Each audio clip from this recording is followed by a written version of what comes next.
The flame never does diminish, however many lamps may be lit therefrom. So, the flame is the most appropriate symbol of the eternal Absolute. Light symbolizes divinity in man. Light does not diminish in its splendor and strength. It remains shining, even after 1,000 or more candles have been lit.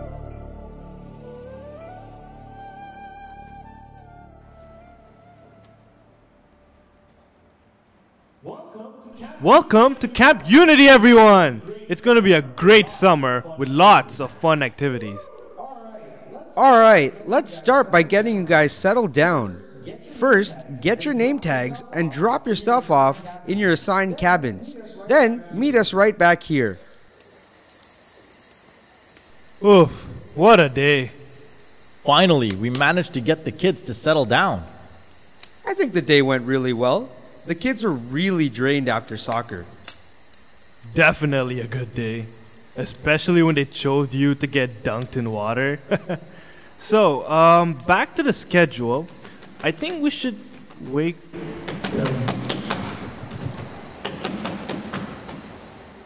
Aren't the kids supposed to be sleeping? I made sure they were all asleep before I left. Let me go check.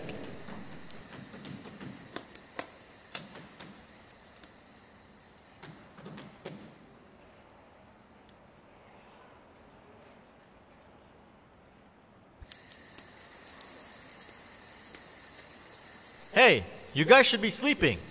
What's going on here? Sorry for the noise. We were just talking about something. Sorry, sir. What were you guys talking about that couldn't wait till morning? Well, the thing is, we were wondering. Well, we were talking about religion. But it's complicated, I guess. We can talk about it another time. Religion? Well, I guess we have some time. What is it about religion that you were talking about? Well, you see, sir, I'm Hindu, Anwar is Muslim, Ezra is Jewish, David is Christian, and Dojin is Buddhist. We're all from different cultures and religions, but we just don't understand the point of it all. All we ever see in the news is fighting between religions. Like, just the other day, we read an article on the war between Israel and Palestine. What does religion have to do with that? That is bad, but it gets worse when the religious conflicts make their way into your own home. Your home? Now how did this happen, Anwar? Well, my older brother was planning on getting married, but it's really complicated. She is such an amazing person, and because she comes from a different background, it affects my parents. What I don't understand is, why can't two people from different religions be united? Exactly. We have so many rules of what to do and what not to do. It just gets really confusing. Yeah, like why do we even have to wake up to go to church every Sunday? We just go there, pray, and back to reality. What's the point? Whoa, whoa, whoa. You guys are certainly an interesting bunch. See, all religions have guidelines to show you the right path. We go to church, temple, or mosque to remind ourselves of these guidelines. You pray, serve, and follow these teachings. Like the 10 Commandments, for example, to better ourselves. But all these religions are different and create so many conflicts and wars. So much confusion. Why can't everything be simple? I find it very hard to keep practicing Judaism and praying. Yeah, exactly. I've prayed many times, but I didn't get any answers when I needed them.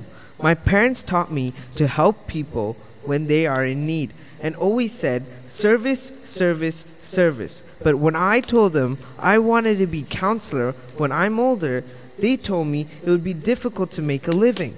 I wanted to help others, and they didn't support it. Confused, The kids kept on rambling and arguing. The counselor sat down, watching these beautiful but lost souls. He realized that the only way to help ease their confusion is to help them experience this other side of religion, the one they weren't seeing. He lit a candle and the light spread through the cabin. You know, when I was about your age, I had the same questions. Someone told me that reach the point where churches, temples, mosques do not matter, where all roads end, from where all roads run. He told me that nations are many, but earth is one. Beings are many, but breath is one.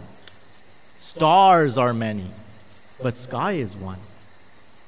Oceans are many, but water is one. Religions are many, but God is one. Jewels are many, but gold is one. Appearances are many, but reality is one. We must have faith and surrender ourselves to what we call God. You have to let the light shine and not get consumed by the darkness. Sir, surrender? What do you mean? Well, one way to experience religion is to surrender yourself to God's will and understanding that everything happens for a reason. Have you ever heard the story of Krishna and Murali? His flute?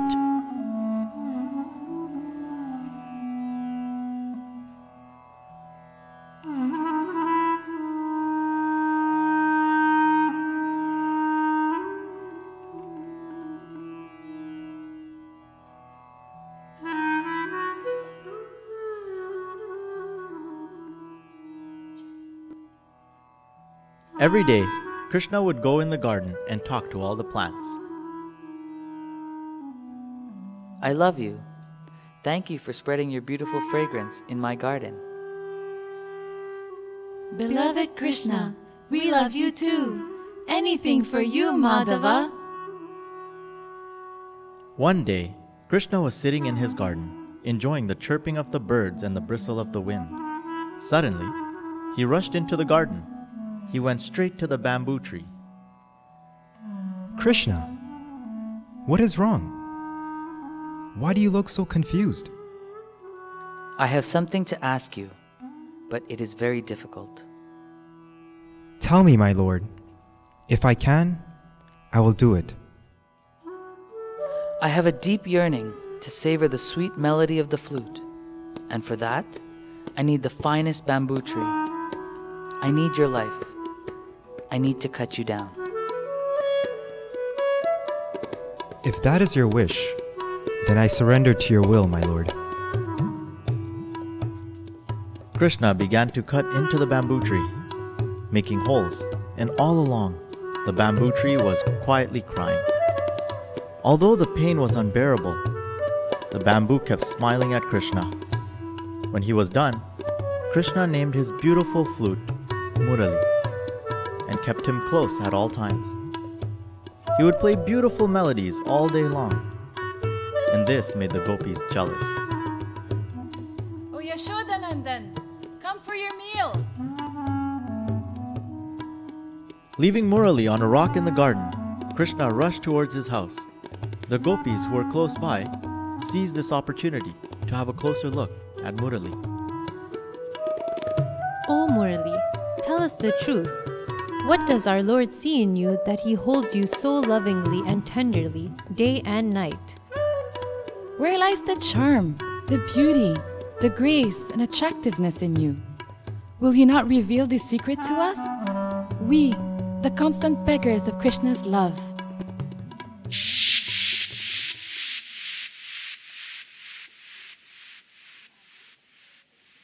Am I not as beautiful as you lovely gopis? Do I not charm you? Though you were born a simple bamboo tree, you have captured our Lord's love. When His melody flows through you, even the peacock madly dances, and the most dreadful cobra is humbled and becomes spellbound. How do you do it? Dear Gopis, I've done nothing different from what any devotee of my Lord would have done. Oh, how alluring is the melody of your music. It seems you are not a flute, but a magic wand. Your music is like spiritual bliss materialized. Tell us, Murli, please. My dear friends, I know neither magic nor any arts of attraction. I am simply a bamboo tree. Krishna, my Lord, over and over whispers into my ear this excellent teaching. Empty yourself, and I will fill you. I've realized its truth, and I obey it. My dear friends, if you empty yourselves of all the arrogant airs of your beauty and excellence, He will fill every nerve and atom of your body with His love and life. If you have offered yourself at the feet of Krishna, you have already reached the goal. Purify your mind. Destroy your negative tendencies of egoism. Be completely resigned to His will.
Wow, you surely are good at telling stories, sir.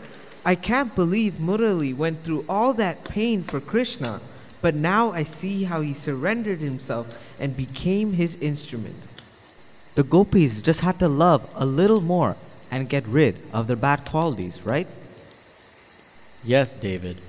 Sometimes people do things to serve their own purposes. But you should always remember that we must always have God's best interest in mind. When we surrender to His will, all of the answers we look for are found within. Sir, do you know any other stories? Any stories of the great Allah, maybe? Doesn't seem like you boys want to sleep tonight. Okay, here's a story.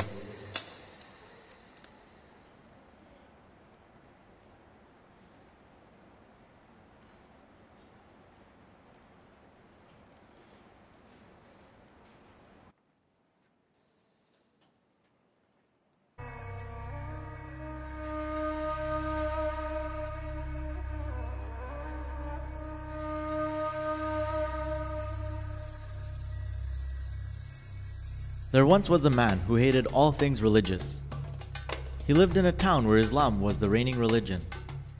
He had 3 famous questions that no pious man could answer. Thus, he made fun of Islam, constantly mocking the principles and those who practiced.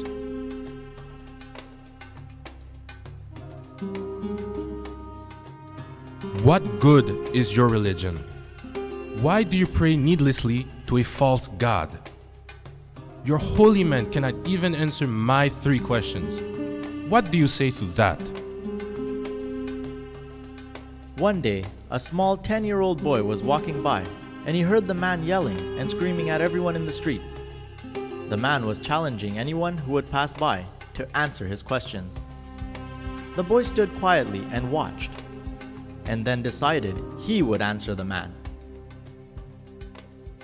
I will accept your challenge. A 10-year-old boy challenges me. Is this all you people have to offer? All the people gathered around where open debates were usually held. The man stood on top of a big rock, high above everyone else, and in a loud voice declared, Tell me, boy, if Allah is God, then what was before him? Can you count backwards from 10? Of course, but what does that have to do with the question I asked you? Please, sir, count backwards from 10, and the answer will be revealed. All right. 10, 9, 8, 7, 6, 5, 4, 3, 2, 1. And then? 0. But what comes before 0? I don't know. Nothing. Exactly. Nothing. For Allah is the One, the Eternal and Absolute, and there is none before Him. Then tell me, in which direction is your Allah facing right now? Could someone please get me a candle and light it for our friend?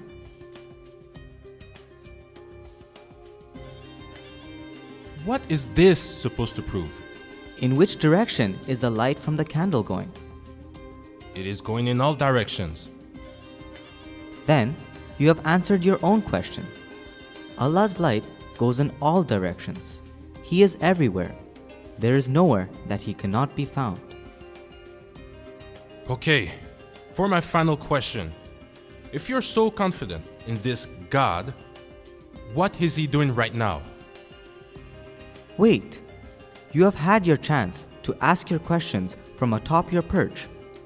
It is only fair that you should come down to where I am standing, and that I should go up to where you are now, in order that this answer may be heard as clearly as your questions. Okay, now tell me, what is Allah doing right now? Nothing exists apart from this moment.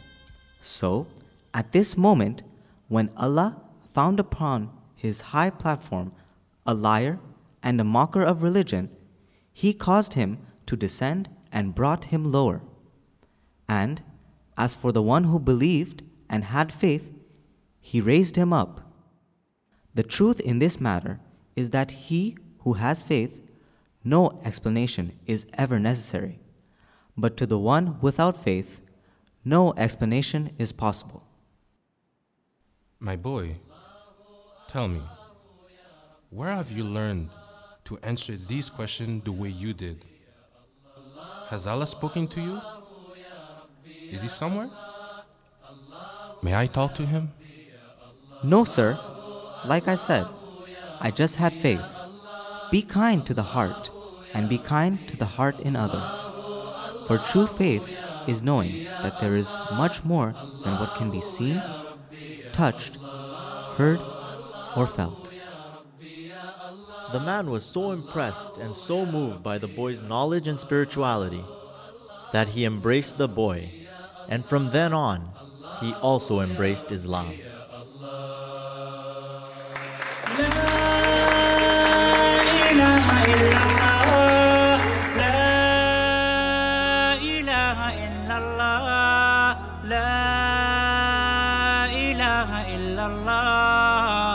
Muhammadun Rasulullah, Muhammadun Rasulullah. Mashallah! Wow, that was such a beautiful story. That boy was so much younger than me, yet he is so firm in his faith. Indeed, instead of arguing and diminishing the man, the boy allowed Allah to answer the questions through him. Just how Murali allowed Krishna to fill him with divine melodies. But what about when physical harm and violence are involved? Those were just questions. But what if that man was being violent towards those who practice religion? How do we respond to those kinds of people? We forgive. When acts are done with love and from the heart, It is easy to forgive anyone who causes harm.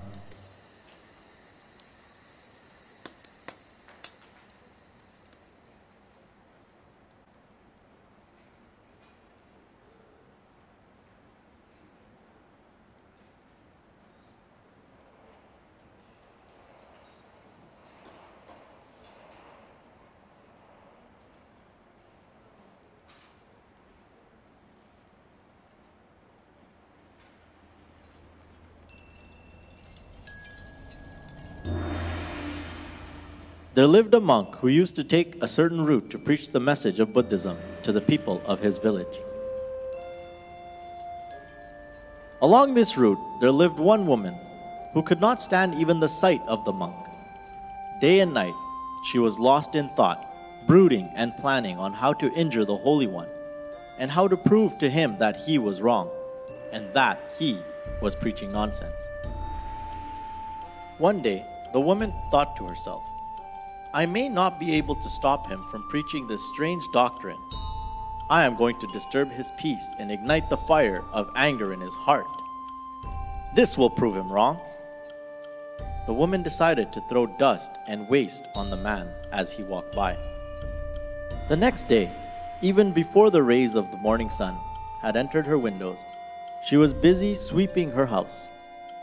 She carefully collected all the garbage in a basket and placed it on the roof of her house, waiting eagerly for the monk to pass by. Her intention was to provoke the monk to anger and to disturb his peace, so that the people will be able to see his messages were false. The monk didn't react, and this infuriated the woman. Every day afterwards, for a while, the woman repeated this process. She would carry her basket of dust, garbage, and waste to the roof and wait for the monk to pass by. As soon as he was beneath her roof, she would dump her garbage all over him. But much to her dismay, the monk would continue on his journey without saying a single word, or looking up to see who was pouring the garbage on him. The monk was the same in praise and blame.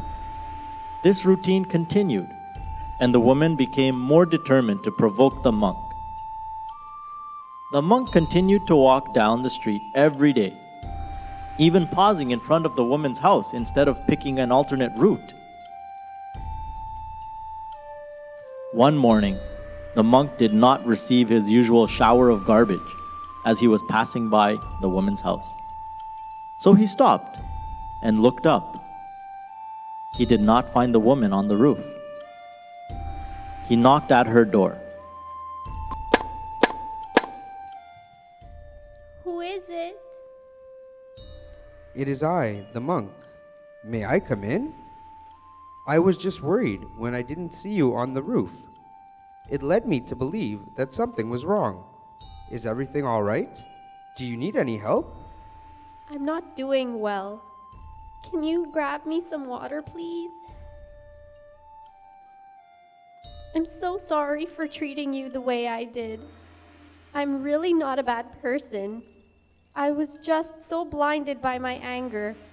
Tell me, how could you help someone who has done so many cruel things to you and who has showered you with bad intentions every day? How can I ever repay the mistakes that I've done? Have forgiveness. Forgive yourself for the past omissions and commissions. They are long gone. Understand that you were a different person, and this person is forgiving that person that you were. Feel the forgiveness filling you and enveloping you with a sense of warmth and ease.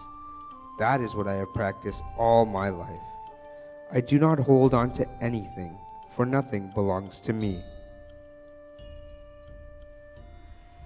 If you could be so kind, will you please stop here and tell me your stories every day? The kind attitude of the monk transformed the woman, and through his actions, she recognized the message of love, peace, and the power of forgiveness.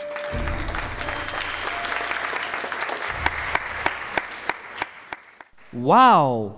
So even with all that criticism and negativity, he showed her love and took care of her. Exactly, Dojin. We must not let our mind and heart be overpowered by our senses and surroundings. Wait. Sir, if you can answer this question, if you don't mind, I was wondering, what if I don't pray every day or read any religious books? Could I still be a part of the religion? Or do I need to follow certain requirements?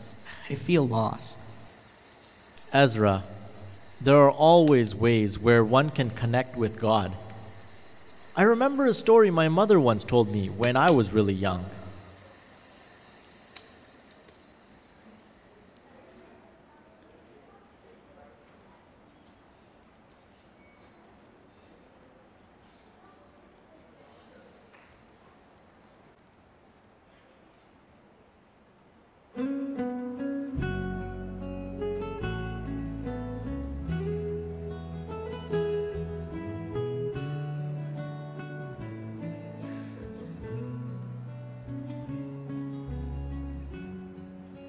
Shalom, Rabbi. I need your help.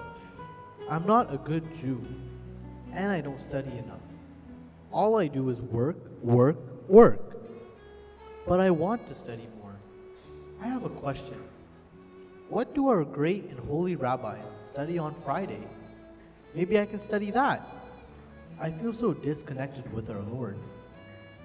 Well, those ancient and holy scriptures are not for everyone. But do you study the Torah? Rabbi, I am ashamed to admit it, but I do not study the Torah regularly. You see, I grew up poor. I had to work from an early age to help out my family. I did not get an education. I find the Torah very difficult. What if you study with a friend? Working with others is a sure way to feel connected. My friends are also working hard.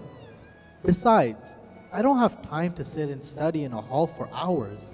What else can I do? My son, working hard for your family is a good deed.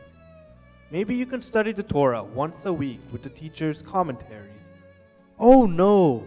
I really find the teacher difficult, and I find it hard for me to keep up. I don't feel any upliftment. I am a failure. I prefer working with my hands. No Jew is a failure. Every Jew can learn, I know. You can learn stories of our great sages and retell them to your friends and family. I am bad at telling stories. I always forget the important parts and mix them up. Please, I can't do that.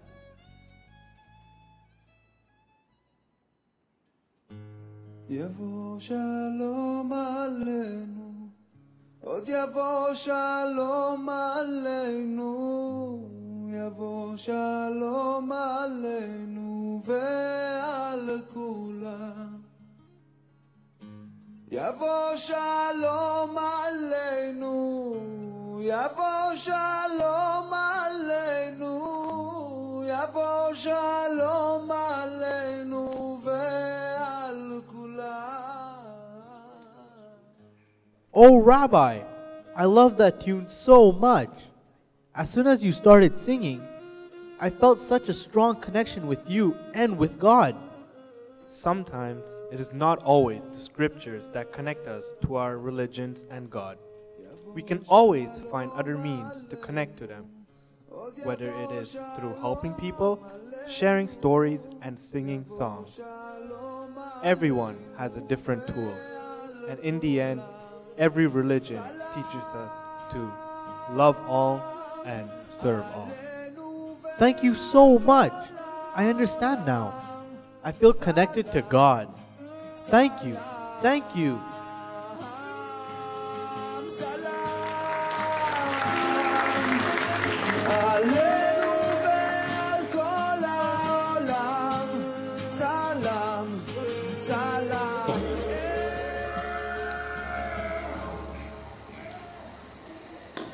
That's exactly how I feel sometimes.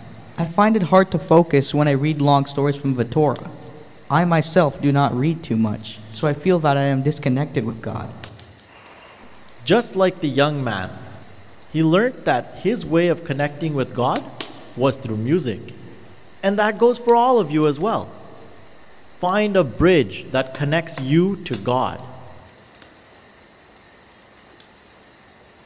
What's taking so long? You kids are still up? Oh boy, you should have been here earlier. These kids have a lot of questions. Is that so? What are you guys talking about? Religion, sir. That's interesting. Well, if you guys are done with all the questions, I think it's time to sleep. Wait, one last question, please. I think I'm starting to understand the other side of religion, but I still can't see how one can strengthen his faith. I know we have to pray to speak to God, but not seeing God as a physical form really makes me sad. Well, I remember a story my mother once told me when I was really, really young.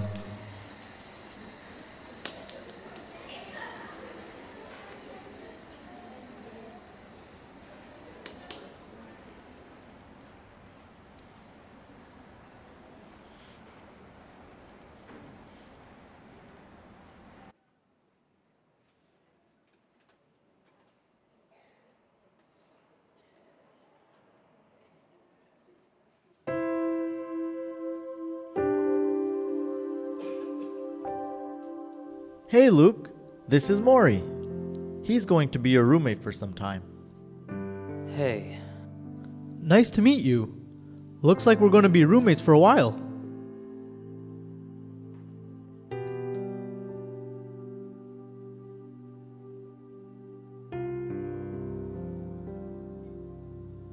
So you're a Christian?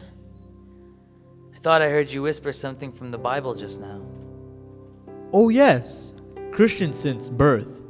I never forget to pray. I thank the Lord for giving me this life, and I pray to start the day on a better foot than the last. And you? Christian as well? Yeah, something like that. Since my condition worsened, I'm not really sure what I believe in. But yeah, I'm Christian. What do you mean, you're not sure? We should never lose our faith in our Lord. I know. I don't like to brag. But I never hurt anyone on purpose. I always tried being the best person I can be according to the Bible. I love all, and I even learned to love my enemies. Thou shalt love thy neighbor as thyself. Mark 12:31.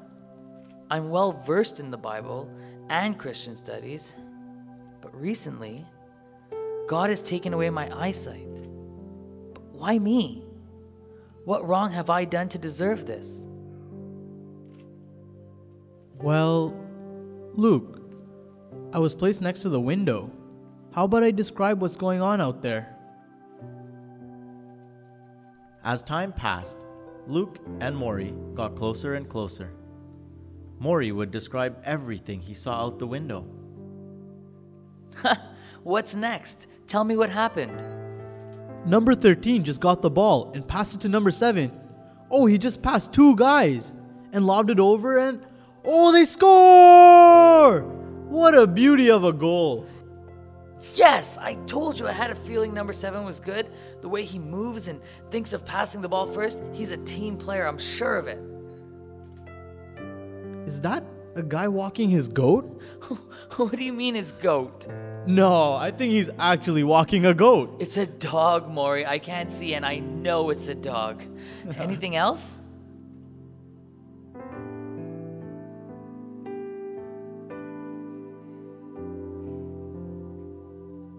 Luke, take care of yourself. I'll see you soon. Yes. I'll see you soon.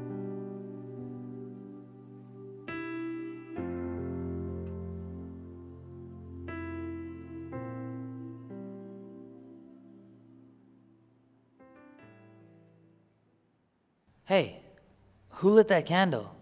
Maury? Is that you? I'm sorry, Luke, but Maury won't be coming back.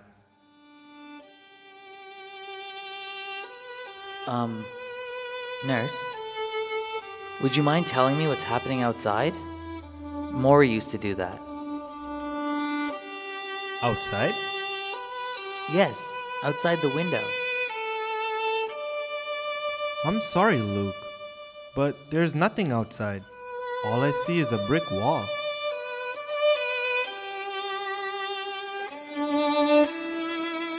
Have faith, my friend, eh? I may have lost my sight, but now I see. Oh, how wrong have I been to doubt the Lord.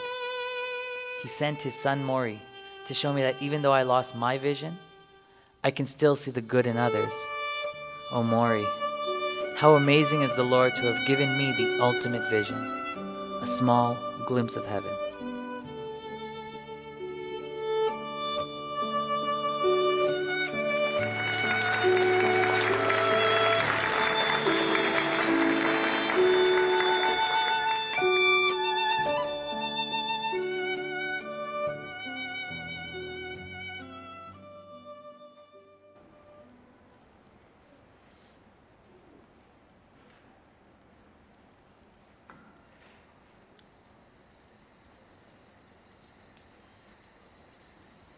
That's an amazing act of kindness from Maury.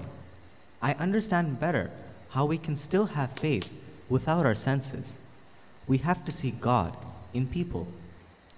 Even through hardships, where everything seems hopeless, we will find God in others to help us. He will work through others to rejuvenate our faith in Him. God gives His toughest challenges to His strongest devotees. I have to say, sir, you really know a lot about every religion. Do you follow a specific religion yourself? No, Anwar. I don't really follow a particular religion, as that is my personal belief. I grew up learning about many religions, and I seek a lot of answers. When I was young, I tried figuring out what were the similarities between each religion. Well, did you find your answers yet? I guess you can say I found some, but not all. Someone once told me, love is what connects everyone. And if you were to ask me what I believe in, I would say the religion of love. All right, boys. I think I might just fall asleep right here if I keep going on. Good night, kids.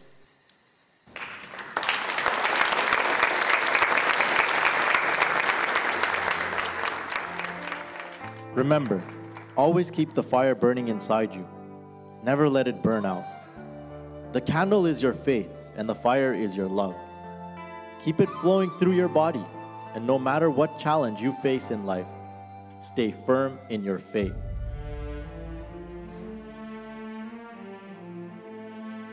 There are hundreds of paths up the mountain, all leading to the same place. So it doesn't matter which path you take. The only one wasting time is the one who runs around the mountain telling others their path is wrong.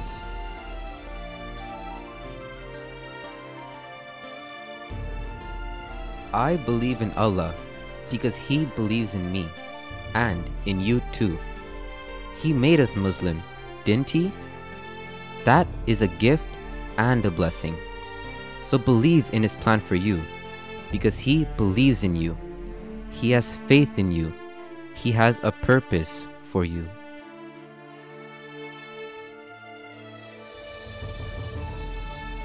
This is my simple religion.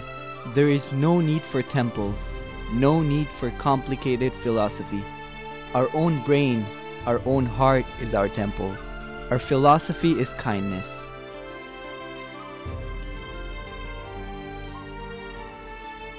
You are loved just for being who you are, just for existing. You don't have to do anything to earn it. Your shortcomings, your lack of self-esteem, physical perfection, or social and economic success, none of that matters. No one can take this love away from you, and it will always be here.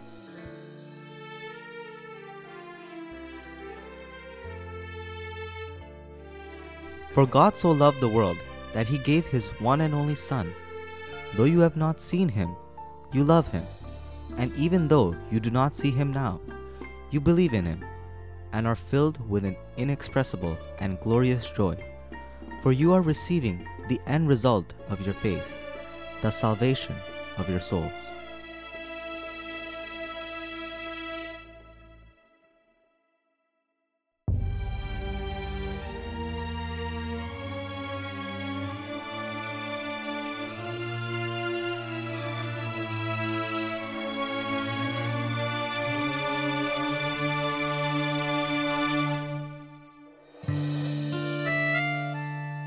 ప్రేమ స్వరూపులారా, నా పిల్లల యొక్క పరిస్థితి నాకు తెలుసు, కానీ మరొకరు తెలియదు. నేనెప్పుడు మీ వెంటనే జంటనే ఇంటనే ఉంటుంటాను. మీరందరూ కూడా ఐకమత్యంతో పనిచేయండి. నా సీట్ ఇక్కడ కాదు. నా సీట్ మీ యొక్క హృదయమే. కనుకనే మీరు ఎక్కడ ఉంటే అక్కడ కూడా స్వామి ఉంటున్నాడు. స్వామి is there wherever you are. ఏ కొరతలు మీకు జరగవు. Nothing will happen to you. ఏ విధమైనటువంటి అపజయాలు మీకు జరగవు. You will never have failure. కానీ పరిపూర్ణమైన విశ్వాసంతో మీరు పనిలో ప్రారంభించండి. Work with the total faith. ఏ పని చేసినా కూడా ఇది భగవత్ కార్యంగా భావించండి. Whatever you may do, good work, take it as God's work.